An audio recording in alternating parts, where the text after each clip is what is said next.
Each time we make the parts of our body move, skeletal muscles are contracting.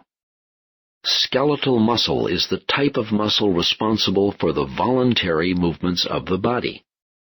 To understand how skeletal muscle contracts, we need to first look at its structure. A skeletal muscle, like your biceps, is a bundle of muscle fibers running the length of the muscle. This pattern makes the muscle appear striped or striated, so skeletal muscle is a type of striated muscle. Each fiber is actually a single cell with many nuclei. Each multinucleated cell contains a bundle of small thin fibers called myofibrils.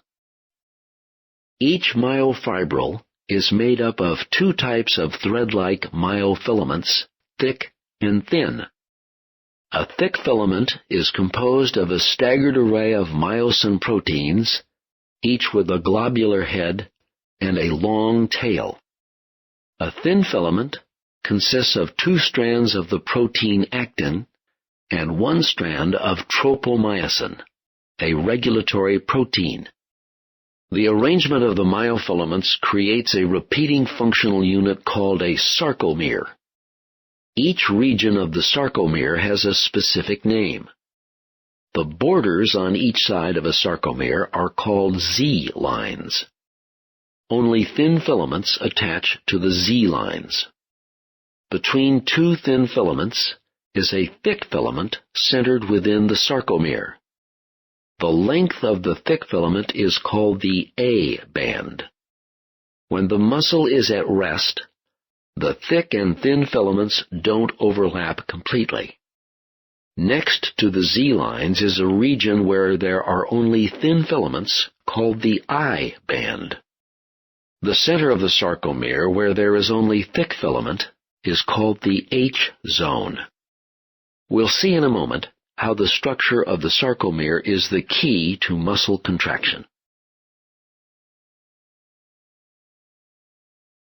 Now that we've introduced the sarcomere, let's see how its structure allows skeletal muscles to contract.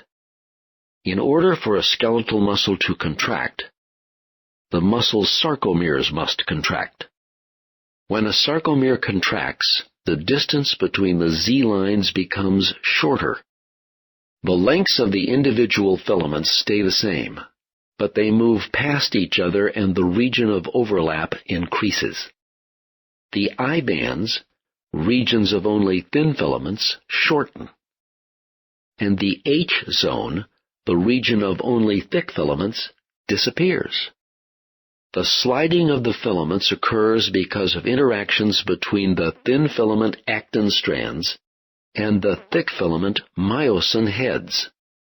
Let's look at what many scientists currently believe are the molecular events that occur during skeletal muscle contraction.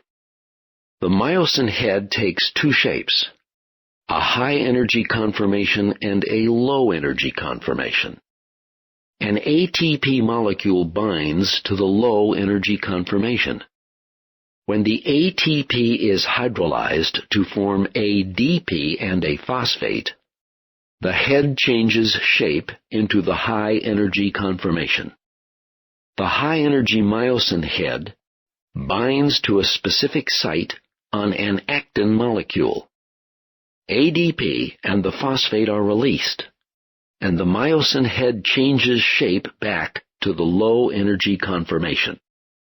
The change in shape pulls the thin filament toward the center of the sarcomere. Each thick filament has around 350 myosin heads, and each one can go through this cycle about 5 times per second. Therefore, the filaments can move past each other quite rapidly.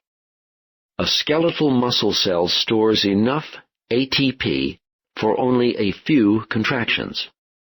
Most of the energy for contraction is stored in phosphagens, substances that can supply a phosphate group to convert ADP to ATP. In vertebrates, the major phosphagen used is creatine phosphate. This is why some athletes take creatine phosphate supplements to enhance their muscle performance.